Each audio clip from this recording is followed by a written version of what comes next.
Queridos irmãos e irmãs, dando continuidade ao nosso projeto iniciado em dezembro de 2022, de oferecer, sob o título Coração Polarizado para Cristo, um rosto a contemplar, uma série de vídeos, pequenos vídeos catequéticos, que nos ajudem a refletir sobre o mistério de Cristo e sua centralidade na vida da Igreja. Depois de 2 vídeos, digamos, introdutórios, iniciamos, a partir do 3º vídeo, a reflexão sobre alguns pontos, especialmente considerados na Novo Millennium Neunte, que marcam a síntese cristológica que ali nos é oferecida pelo Papa São João Paulo II. Ver Jesus, um desejo insuprimível do coração humano, foi o tema do nosso 3º vídeo. O testemunho dos evangelhos foi o tema do 4º vídeo. Agora, neste vídeo catequético, queremos refletir o caminho da fé. E depois se seguirá a profundidade do mistério, o rosto do Filho, o rosto doloroso, o rosto do ressuscitado. O caminho da fé. Trata-se aqui, queridos irmãos e irmãs, de mostrar, apoiados nos números 19 e 20 da Novo Millennium Neunte, que a verdadeira e autêntica contemplação do rosto do Senhor pressupõe o caminho da fé. A nossa reflexão pode ser articulada nos 2 tópicos seguintes. A Jesus só se chega verdadeiramente pelo caminho da fé, sendo a fé professada por Pedro e com ele pela Igreja, aquela que atinge o coração do mistério. À plena contemplação do rosto do Senhor, não chegamos pelas nossas simples forças, mas deixando-nos conduzir pela graça e vivendo a experiência do silêncio e da oração. Consideremos então esses 2 tópicos. A Jesus só se chega verdadeiramente pelo caminho da fé, sendo a fé professada por Pedro e com ele pela Igreja, a que atinge o coração do mistério. 2 asserções fundamentais estão embutidas no que acabei de dizer. Vamos considerá-las brevemente e por parte. A Jesus só se chega verdadeiramente pelo caminho da fé. É a primeira asserção.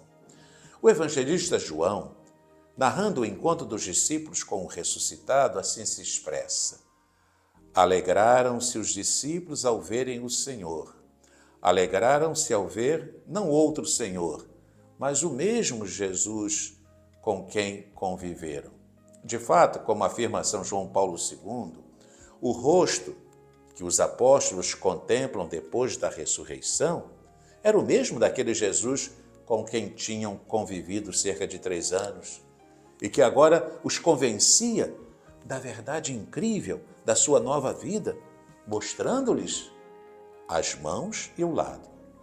Certamente, queridos irmãos e irmãs, não foi fácil para eles acreditar. Atendo-nos ao que nos informam os evangelhos, sabemos, por exemplo, quanto aos discípulos de Emaús, que só acreditaram no fim de um penoso itinerário do Espírito. E a respeito do apóstolo Tomé, que acreditou apenas depois de ter constatado o prodígio. Na realidade, como observa o Santo Padre, o Papa São João Paulo II, por mais que se olhasse e tocasse o seu corpo, só a fé podia penetrar plenamente no mistério daquele rosto.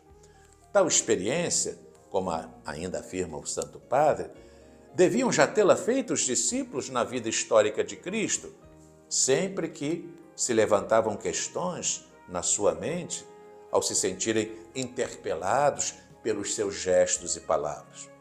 Podemos, então, com São João Paulo II, concluir: a Jesus só se chega verdadeiramente pelo caminho da fé, um caminho cujas etapas o próprio Evangelho parece delinear na famosa cena de Cesareia de Filipe. Ora, é precisamente aí, na famosa cena de Cesareia de Filipe, que a fé professada por Pedro alcança o coração do mistério. E é justamente esta a segunda afirmação a ser examinada. Só a fé professada por Pedro em Cesareia de Filipe atinge o coração do mistério. Esta é a segunda asserção. Poderíamos ter presente neste momento os relatos de Cesareia de Filipe nos 3 evangelhos, Mateus, Marcos e Lucas. Todos nós nos recordamos desta passagem e dessas passagens relatadas pelos sinóticos. Nota o Santo Padre que Jesus, fazendo de certo modo um primeiro balanço da sua missão, pergunta aos discípulos o que pensam os homens acerca dele. Tendo ouvido como resposta, uns dizem que é João Batista, outros que é Elias e outros que é Jeremias ou algum dos profetas.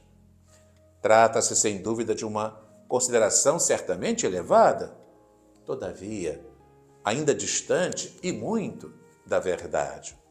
O povo, diz o Papa, chega a pressentir a dimensão religiosa absolutamente excepcional desse rabi, cujas palavras o deixa o povo fascinado. Entretanto, não consegue colocá-lo acima dos homens de Deus que apareceram ao longo da história de Israel. Ora, Jesus é realmente muito mais? Fica-se, portanto, aquém do quebra-mar, sem mergulhar no oceano do mistério. Não se chega ao cerne, ao centro, ao coração do mistério.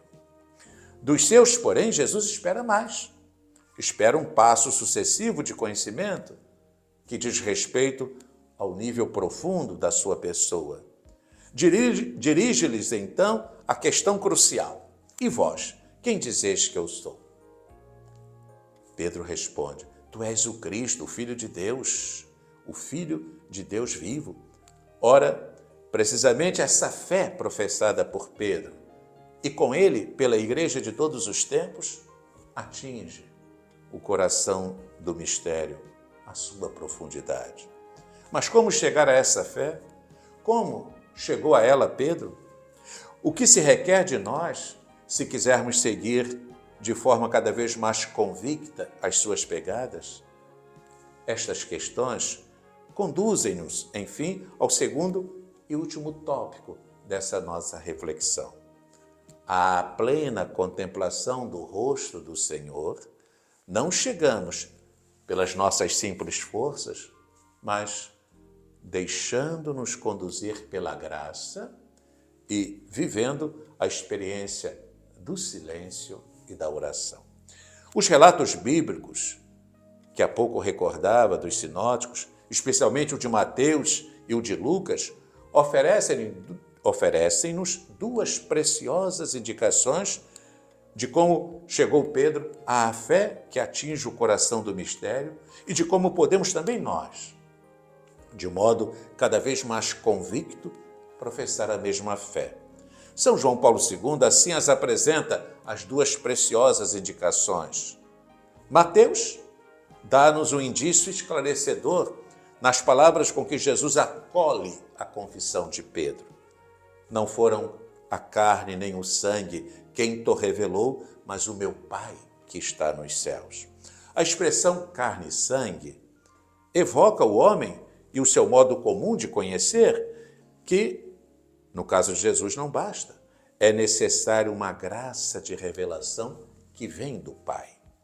Lucas, no seu relato, oferece-nos uma indicação que aponta na mesma direção, ao observar que esse diálogo com os discípulos que Jesus teve em Cesareia de Filipe teve lugar quando Jesus orava, em particular, estando com ele apenas os discípulos. Trata-se, pois, de duas anotações, a de Mateus e a de Lucas, que nos levam a tomar consciência de que à plena contemplação do rosto do Senhor não chegamos pelas nossas simples forças, mas deixando a graça conduzir-nos pela sua mão.